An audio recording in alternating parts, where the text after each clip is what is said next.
agradeço mais uma vez a presença de vocês no canal Direito em Ação. Para quem não conhece, Direito em Ação é um projeto para levar o direito de uma forma mais simples às pessoas e também para que nós, advogados, possamos lutar melhor pelos nossos direitos, principalmente diante de um novo Código de Processo Civil e da informatização judicial do processo. Mas não apenas em relação ao direito processual e ao processo eletrônico se baseará o direito em ação. Nós estamos ampliando hoje, quer dizer, a partir da próxima semana, alguns debates de extrema importância, como, por exemplo, semana que vem nós traremos um vídeo acerca da desconexão digital. A possibilidade que o empregado tem de se manter desconectado do empregador.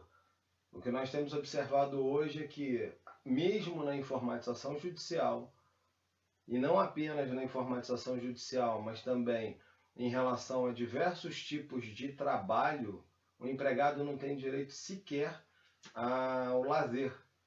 E isso é uma política da Organização Internacional do Trabalho, da OIT, porque o empregado tem efetivamente o direito de lazer, ele tem o direito de estar com a família. Esse vai ser o tema do nosso próximo vídeo, Desconexão Digital e Direitos Sociais, que na realidade o que nós estamos falando é de direitos humanos. Bom, para que nós possamos dar andamento ao projeto de hoje, que é acerca da publicação no Diário da Justiça Eletrônica ou a intimação através pelo portal, é importante que a gente tenha uma ideia da construção da Lei 11.419. Em verdade, nós temos um projeto de lei encaminhado pela Associação dos Juízes Federais, que foi o projeto 5828 de 2001, que tramitou rapidamente na Câmara. Esse projeto, ele continha 8 artigos, e esses 8 artigos eles eram muito mal elaborados, porque na realidade, com a Lei 10.259 de 2001, que trata dos juizados especiais federais, a Associação dos Juízes Federais, ela então encaminhou através da Comissão de Legislação Participativa um anteprojeto de lei que foi convertido no projeto de lei 5828 de 2001. E como dito, apenas com 8 artigos. Para se ter uma ideia, a comunicação se daria por e-mail, citação, intimação se daria por e-mail. Esse projeto alçou ao Senado no ano de 2002, tomando o número 71, e retornando à Câmara dos Deputados em 2005. E aí começam os problemas relativos à redação da Lei 11.419 como um todo. Na realidade, desde 2005, 2004, com a Emenda Constitucional, com a Emenda Constitucional 45 de 2004, o Pacto Republicano número 2, que deu origem à Emenda Constitucional, que foi anterior, o Pacto Republicano assinado pelos 3 poderes, havia uma ideia de que a informatização judicial acabaria com o caos do Poder Judiciário, que acabaria com o assoberbamento do Poder Judiciário. E hoje nós chegamos à conclusão que isso não é verdade. E para piorar a situação, nós chegamos a esse dilema: qual o meio válido de intimação? Se é o portal ou se é o Diário da Justiça Eletrônico. Bom, retornando um pouco a essa ideia, no passado, da Lei 10.259 de 2001, que no artigo 8º previa a possibilidade de tramitação de todos os atos processuais por meio eletrônico, sem qualquer certificação digital, como hoje nós visualizamos na Justiça Federal, e também a Lei 10.358, que modificava o processo de conhecimento e inseria o parágrafo único no artigo 104 do CPC, antigo, o que foi vetado. Bom, então nós vivenciamos momentos de grandes mudanças. Nós vivenciamos um novo Código de Processo Civil, nós vivenciamos novos prazos no Código de Processo Civil, nós vivenciamos uma norma paralela especial, que é a Lei 11.419, que trabalha com a informatização judicial do processo, e o Código de Processo Civil, a exceção do processo de execução, remete à lei, nos termos da lei. Que lei? A Medida Provisória 2200 de 2001, que trabalha com certificação digital, a Lei 11.419 de 2006. Qual a lei a que se refere o Código de Processo Civil? Bom, eu prefiro entender que nós estamos trabalhando com a Lei 11.419 e quando se trata de garantia de segurança na tramitação da informação, medida provisória 2202 de 2001. Dentro dessa confusão que nós tivemos do projeto de lei 5828, que foi o encaminhamento da JUF, como já dito, à promulgação da Lei 11.419, o deputado José Eduardo Cardoso, à época, ele abriu o gabinete dele para que diversas soluções fossem encaminhadas ao Poder Legislativo.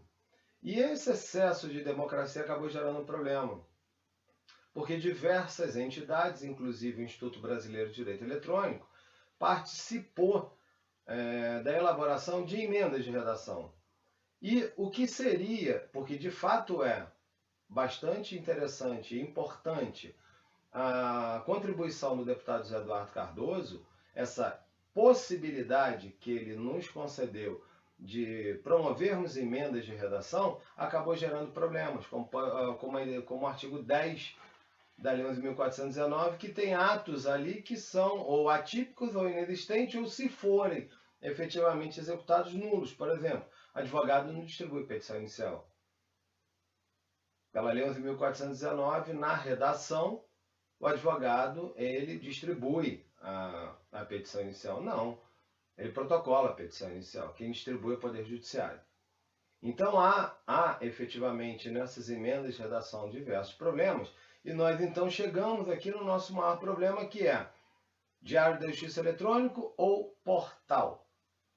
Bom, dois são os pontos básicos dessa informação e da necessidade que nós, advogados, temos de pugnar por uma unificação, por uma pacificação da jurisprudência e principalmente de acordo com o novo Código de Processo Civil, que, na minha opinião, e eu já escrevi sobre isso, pecou em redigir um código com muitas ideias ainda baseadas num processo físico, quando hoje nós já temos, por exemplo, no estado do Rio de Janeiro, 75% dos processos em meio eletrônico.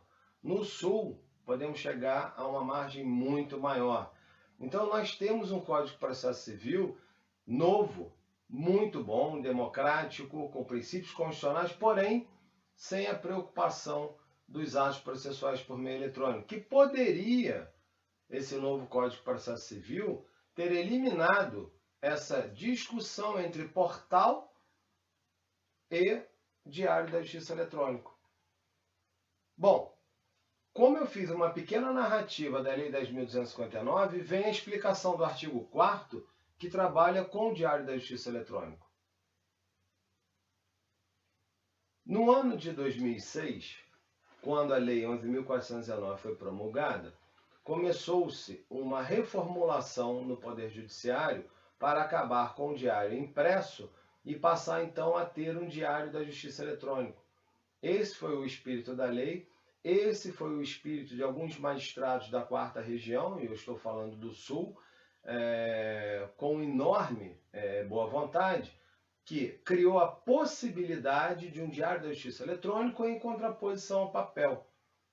E eu me lembro que desde 2001, mais ou menos, nós já discutimos uma ideia de justiça sem papel, isso quando tramitava o projeto de lei 5828, e um dos grandes pilares desse projeto Justiça Sem Papel era exatamente a questão da responsabilidade social, consequentemente uma ideia ecológica, no fundo. Então, nós temos uma grande importância com a criação do Diário da Justiça Eletrônico, que nós eliminamos uma quantidade imensa de papel, consequentemente, economizamos uma quantidade absurda de água e eliminamos uma matança enorme das nossas florestas. No artigo 4º da Lei 11.419, nós temos a possibilidade dos tribunais criarem o Diário da Justiça Eletrônico. Uma vez criado o Diário da Justiça Eletrônico, não há que se falar em publicação em Diário da Justiça no modo como nós concebíamos antes de 2006, que era no papel, que era o jornal, que era o Diário Oficial, como nós conhecíamos no passado. No artigo 5º, nós temos as intimações por meio eletrônico realizadas através do portal do Poder Judiciário. Porém, para nós já começarmos a polêmica e a discussão em relação à ideia entre Diário da Justiça Eletrônico e portal do Poder Judiciário. Quando nós admitimos que o Diário da Justiça, seja ele na modalidade eletrônica, seja ele papel físico, quer dizer, no meio físico, que hoje, salvo engano, nem se concebe mais um diário oficial em meio físico, né? Raríssimas as exceções nós temos um diário em meio físico. Mas, qual o objetivo maior da publicização dos atos processuais? É efetivamente a garantia do princípio da publicidade. Se nós não temos uma publicação no diário oficial, e esse diário oficial é eletrônico, nós não temos publicização da informação. Se nós temos a intimação, que até para efeitos do artigo 5º da Lei 11.419, serão consideradas intimações pessoais. Que aí nós vamos entrar no final desse vídeo numa pequena polêmica em relação a essa ideia de intimação pessoal. Bom, pelo artigo 4º, no parágrafo 2º, nós temos a publicação eletrônica na forma deste artigo, substitui qualquer outro ato ou publicação oficial. E aqui nós temos uma dicotomia interna na norma. Fica a pergunta, publicação no DJE ou publicação no portal? Porque no portal não é publicação. Se nós estamos falando em publicação, nós estamos falando em publicização do ato processual. Se nós estamos falando em intimação através do portal, nós estamos falando de intimação feita única e exclusivamente entre as partes. E aí vem o grande problema. Quando nós temos uma idealização de possibilidade de intervenção de terceiro, quando nós admitimos a possibilidade de ingresso de amicus curiae, agora definitivamente positivado no novo Código de Processo Civil, e quando nós temos terceiros prejudicados, o que vai publicizar essa informação é exatamente o Diário da Justiça.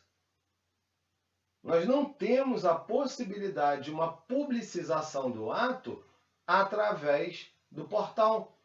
Porque o portal ele é uma comunicação que é expedida para o advogado do autor, para o advogado do réu.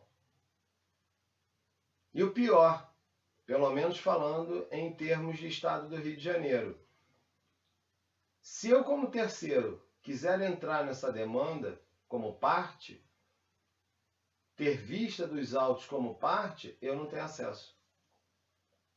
Essa é uma questão bastante complexa, porque também entra numa outra problemática que eu venho discutindo há muito tempo, que é a excessiva publicidade. Esse é um tema que a gente vai deixar para discutir à parte, porque a questão entre a excessiva publicidade e a inexistência de publicidade, para mim, é a mesma coisa. O prejuízo é enorme. Mas quando nós estamos tratando de atos processuais, esses atos devem, sem dúvida alguma, ser publicizados. Então, imaginemos a seguinte situação para nós podermos combater a ideia do portal. Então, já fica clara a minha posição. O portal é meio ilegal, viola a Constituição e viola o próprio Código de Processo Civil quando garante e afirma a publicidade processual. Por quê?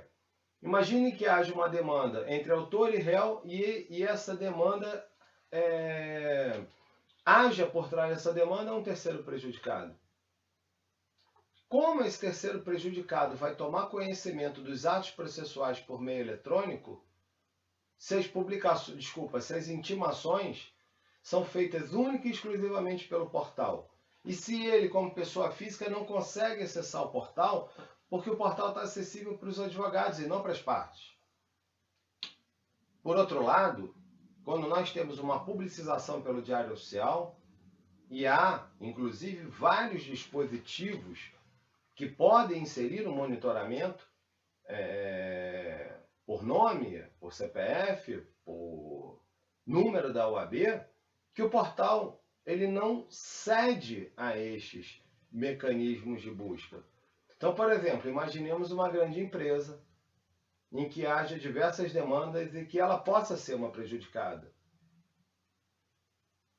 Como ela vai tomar conhecimento da tramitação de um feito que, na realidade, tramita quase que em segredo de justiça? Em segredo de justiça, eu quero deixar bem claro, para nós podermos entrar na questão da publicidade processual, no que diz respeito à publicação dos atos processuais. Porque também não é correto dizer que somente porque nós temos uma informatização judicial que a publicidade deve ser excessiva e que as partes devem ser expostas. Esse vai ser tema de um dos nossos vídeos aqui no Direito em Ação. Bom, a questão é a seguinte: se nós temos essa dicotomia na norma, se nós temos o artigo 4º afirmando que a criação do Diário da Justiça eletrônico é efetivamente o meio oficial de comunicação, e nós temos o artigo 5º, que foi motivo no que diz respeito ao cômputo do prazo, porque se está na lei, nós vamos trabalhar o cômputo do prazo. Por mais que eu não concorde, eu vou trabalhar o cômputo do prazo. Se em dias úteis ou dias corridos. Isso foi tratado no vídeo anterior. Bom, o artigo 5º ele inibe totalmente a publicidade. Ele inibe a publicidade. Se ele inibe a publicidade, nós estamos então afirmando que nós estamos violando a Constituição. Nós estamos violando os princípios do direito processual civil. Nós estamos violando um dos princípios basilares de um código que já, em seus primeiros artigos, afirma que ele vai ser calcado dentro de princípios constitucionais. Se nós admitirmos como advogados a intimação pelo portal, nós simplesmente estamos não apenas violando a publicidade, como nós estamos chancelando a possibilidade de perda de prazo. E por que isso?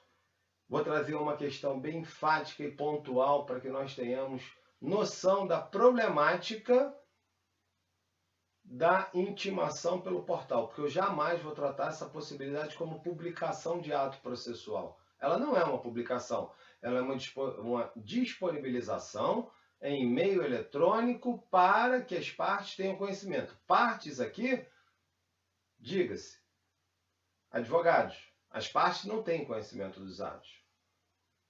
Bom, quando nós estamos trabalhando com a hipótese do portal, o que nós temos no Rio de Janeiro, como exemplo, nós temos os processos tramitando fisicamente. Quando alçam ao Tribunal de Justiça, então nós estamos vivenciando um período,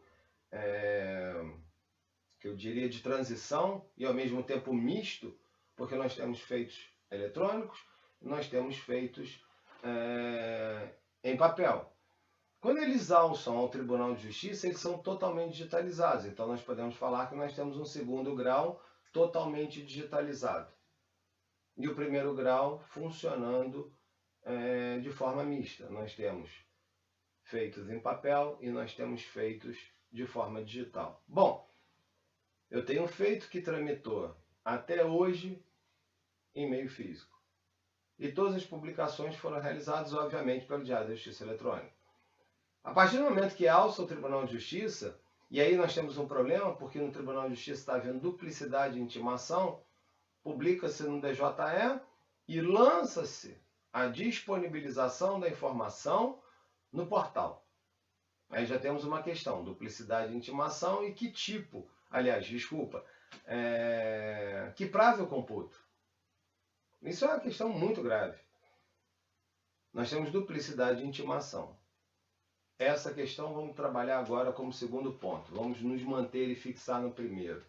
Eu tenho os feitos que descem do tribunal digitalizados e passam a tramitar apenas eletronicamente, totalmente eletrônicos, e as publicações passam a ser, a disponibilização passa a ser só no portal. Como esse advogado que tinha um feito que tramitava fisicamente durante todo o curso desse processo, alça ao tribunal, retorna à primeira instância e a partir daí não há mais que se falar em publicação, porém disponibilização do Diário Oficial. Desculpa, da informação no portal. Como esse advogado vai ter conhecimento de que esses atos estão tramitando única e exclusivamente no portal? Possibilidade de perda de prazo? 100%. E qual seria a grande discussão em relação à perda de prazo? Nós vamos pegar o parágrafo 2º do artigo 4º. Pelo parágrafo 2º do artigo 4º, toda intimação tem que ocorrer pelo Diário da Justiça Eletrônico. Qualquer que seja outro o meio de comunicação. Então, para eliminar a dicotomia entre o artigo 4º e o artigo 5º, publicação no Diário da Justiça Eletrônico ou publicação no portal, nós temos que eliminar o portal de qualquer maneira. Uma é ilegal. Ainda que esteja na lei, nós podemos dizer, não, então não é ilegal. Tá, até admito o teu argumento que não seja ilegal, porém é inconstitucional. E por que é inconstitucional? Porque veda o princípio da publicidade. Veda o artigo 5º, veda o artigo 93, veda dispositivo do Código de Processo Civil. Então nós temos uma prática de um ato processual que veda a publicidade, consequentemente veda a Constituição. Veda o novo Código de Processo Civil, que afirma peremptoriamente que os princípios constitucionais devem ser observados. Então nós temos um Código de Processo Civil que eu poderia dizer modelo, no que diz respeito a uma concepção ampla do direito processual, não em relação ao processo eletrônico. Essa sempre eu vou combater. Infelizmente eu vou combater sempre essa ideia, porque nós não temos um código para uma informatização judicial. Mas é o único ponto que tem também para se fazer uma crítica do novo CPC, que é um projeto democrático, é um projeto com participação da população, é um código com avanços inquestionáveis. Agora, em relação à informatização judicial, não. Porém, vamos dizer, a lei especial ela vai se sobrepor ao Código de Processo Civil e nós vamos dizer, vai valer o portal. Por quê? Porque nesse ponto interessa ao Poder Judiciário. E por que interessa ao Poder Judiciário? Porque nós eliminamos a confecção do Diário da Justiça Eletrônico.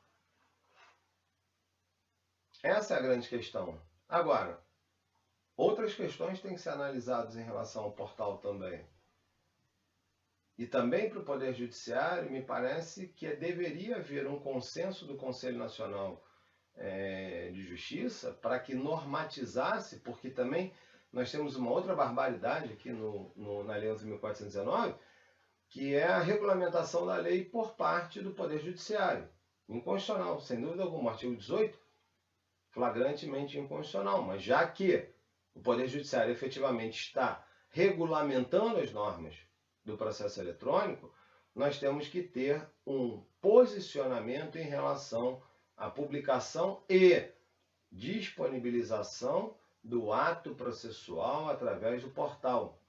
Agora vem a segunda parte, para que nós possamos encerrar essa questão no que diz respeito. A duplicidade de publicação. A duplicidade de intimação. Quando nós temos um feito tramitando em primeira instância ou em segunda instância que tramita eletronicamente, há uma publicação no DJE e no mesmo dia envio de documento eletrônico, como consta no Rio, no movimento de que esse feito tem um ato inserido no portal.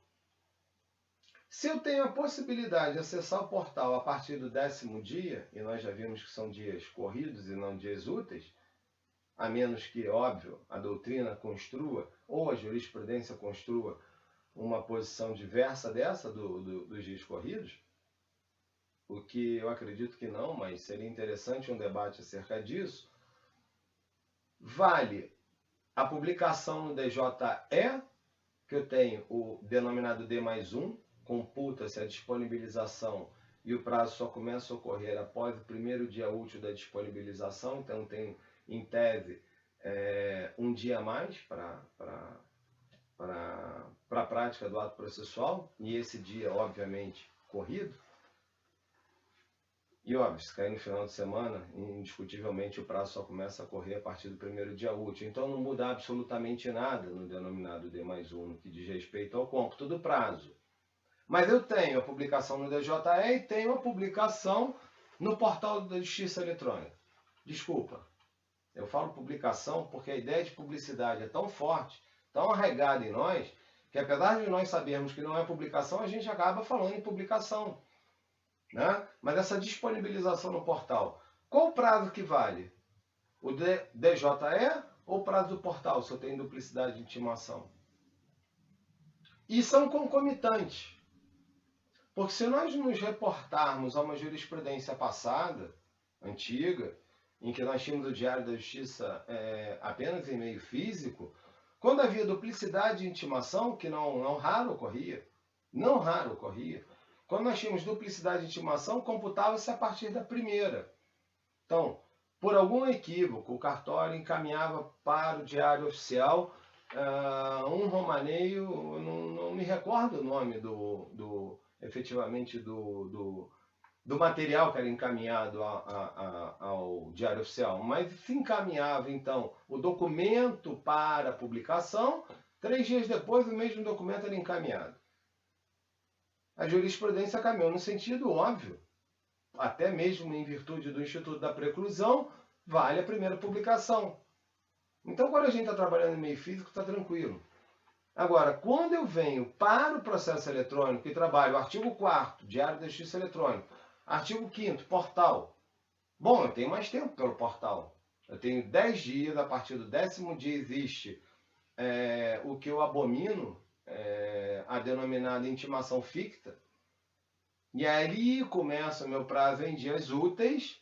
Qual prazo eu vou cumprir? Ou como eu vou calcular meu prazo? A partir do DJE com D mais 1 ou me valer desses 10 dias a mais do portal?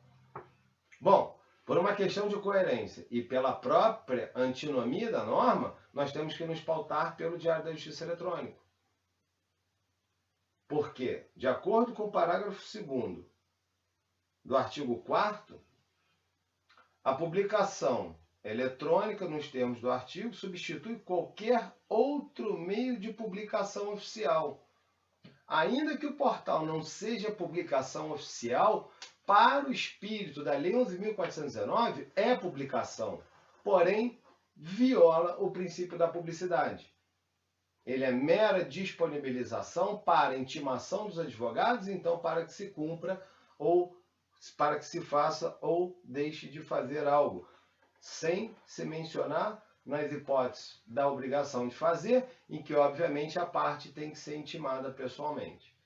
Então, a questão é a seguinte: como advogados, até mesmo para evitar problemas, porque a jurisprudência ainda não se pacificou em relação à duplicidade de intimação, nós vamos nos pautar pela publicação no DJE.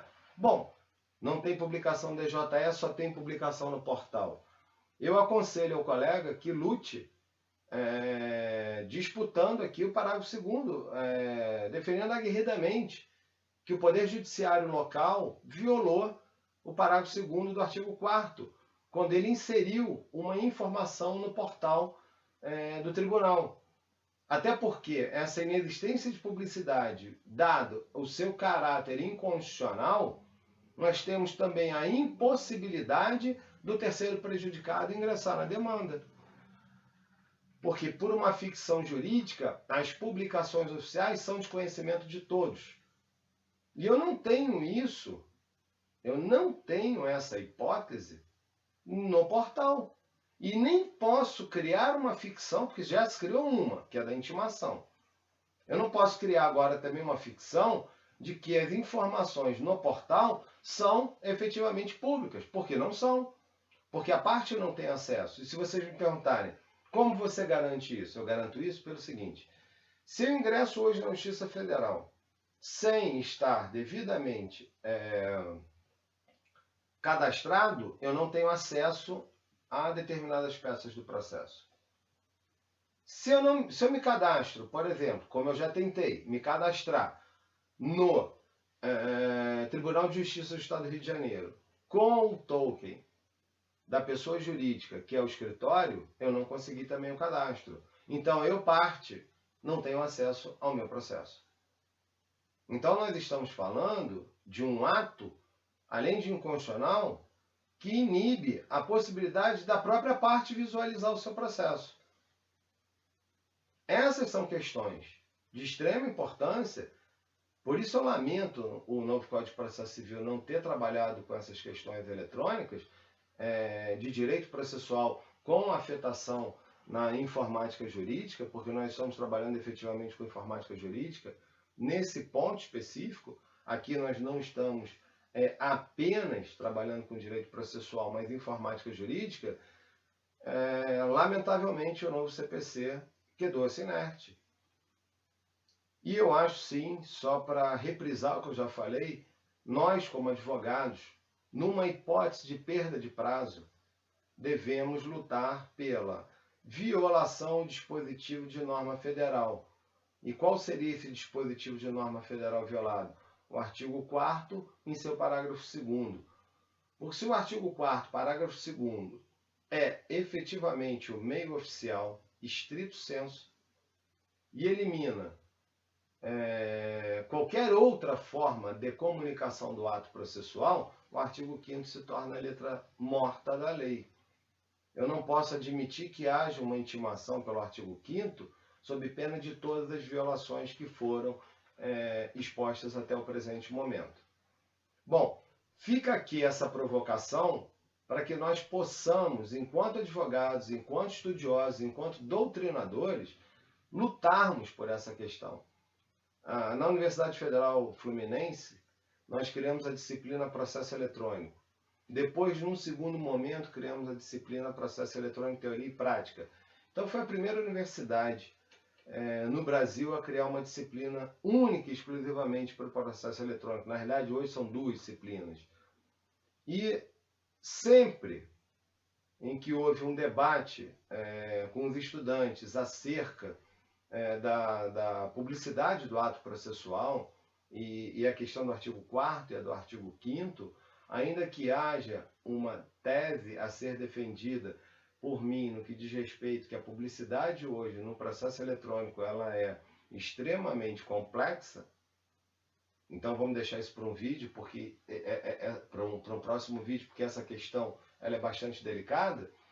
Nós temos aqui a inexistência de publicidade.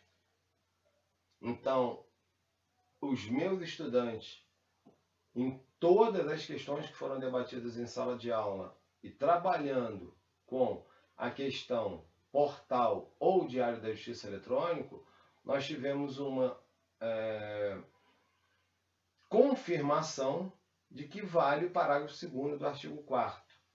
Então fica aqui essa questão em relação à armadilha dos prazos, até porque quando a gente fala armadilha dos prazos, que foi a ideia para nós trabalharmos esses vídeos, através do Instituto Brasileiro de Direito Eletrônico, a armadilha do prazo sim, porque eu tenho a possibilidade de duplicidade de informação. Vamos trabalhar com informação, que fica um termo mais tranquilo. Informação.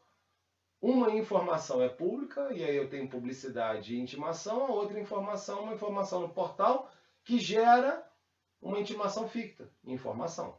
Porque efetivamente eu não levei conhecimento nem à parte, às vezes nem ao advogado, e muito menos ao terceiro prejudicado. Bom, eu espero que esse vídeo tenha sido de uma certa forma elucidador, porque foi mais uma teoria que a gente vem debatendo há muito tempo do que uma provocação, como nós fizemos anteriormente, porque a provocação é importante também para que haja um pensamento renovador em cima dessas questões, mas o que eu quero dizer é que o projeto de Direito em Ação ele tem esse objetivo. E se vocês puderem se inscrever no nosso canal do YouTube, é muito importante, porque todo vídeo publicado vocês vão ter então a informação dessa publicação. E futuramente o domínio já está registrado, que é direitoemação.tv.br, em que informações serão inseridas neste portal também. Porque o objetivo do projeto Direito em Ação ele é muito mais amplo do que simplesmente nós trabalharmos com a ideia do processo eletrônico.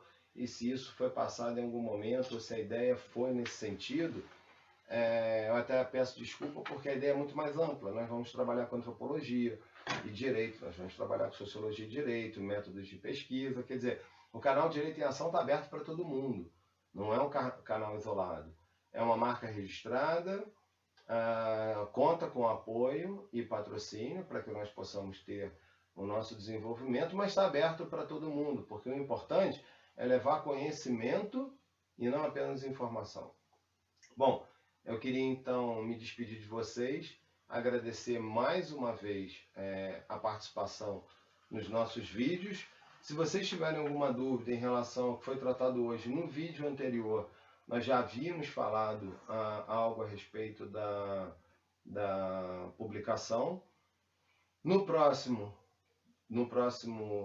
vídeo nós vamos trabalhar com, como eu já disse, com a desconexão digital, porque infelizmente nós temos visualizado famílias que têm, de uma certa forma, sofrido com o assédio absurdo e exagerado de determinadas empresas, e não apenas a família sofrendo com esse assédio, porque você está em casa às 10 horas da noite, receber um WhatsApp do gerente ou do teu gestor, ou de alguém hierarquicamente superior, não é nada confortável. Então você está 24 horas conectado à tua empresa. Essa questão é uma questão que a gente vai trabalhar ainda sobre o aspecto da informática jurídica, dentro dessa concepção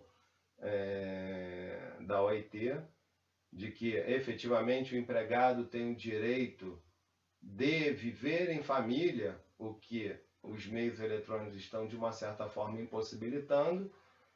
E já fica aqui mais uma ideia do nosso projeto, que é a de humanização das relações humanas, ainda que nós estejamos nos comunicando por vídeo. Porém, essa comunicação pode se tornar presencial. Então, a partir do canal Direito em Ação, com o novo site que nós estamos montando, que é o direitoemação.tv.br, que ainda está no esqueleto, quem acessar ele não vai ter informação nenhuma, ainda está sendo construído, ali terão meios de comunicação física, presencial, para que nós possamos debater esse tema. Então, nós trabalhamos com a ideia de que a eletrônica deve estar à disposição da humanidade e não o contrário, a humanidade não deve estar à disposição da eletrônica. Então, me despedindo, muito obrigado pela presença de vocês, obrigado pela fidelização no nosso canal no YouTube e até a semana que vem com o tema Desconexão Digital, um direito do trabalhador e uma garantia para a família. Obrigado.